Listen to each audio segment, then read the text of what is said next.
شپږیزې لیګ د ټولو لوبډلو لپاره سکواډونه تنظیم او تکمیل شول چې په دې ډول دي: د بوست اتلانو لوبډله: ګلبدین نایب، محمد شهزاد، قیس احمد، حشمت الله شهیدی، درویش رسولی، دولت زادران، ضیاء الرحمن اکبر، مسلم موسی، انصار وحدت، خیبر عمر، فضل حق، سید نصرت قریشی، باهر علی شنواری، وقار الله اشوکزی، صدام منگل، نورالحق مالکزی، ناصر عمر. او د ریزرو لوبغاړي دي: فرهاد مومن، زاهد صاحبزی. د باندې امیر خمارانو لوبډله په دې ډول ده: راشد خان، مجیب الرحمن، جاوید احمدی، فرید مالک، عمران جنت، افسر زازی، ناصر جمال، عظمت الله مارزی، طاهر زړګی، شوکت زمان، نجات مسعود، حیات الله، باطم شاه عبدالرحیمزی، فطرت الله خاورې، نوید عبید، ضامر خان، قاسم اوریاخیل. او د ریزرو لوبغاړي دي: عثمان عادل، رفعت الله کامران.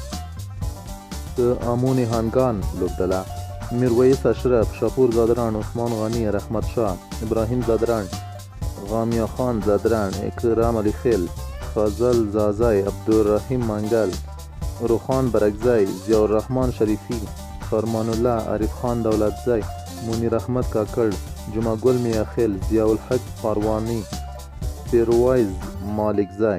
او د ریزرو لوبغاړي دي: ننګیالی او پرویز امین.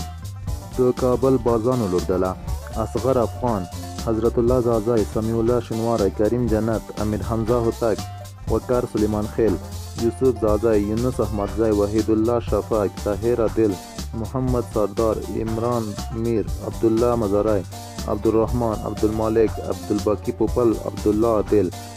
او د ریزرو لوبغاړي دي: محمد الله او بختر اتل.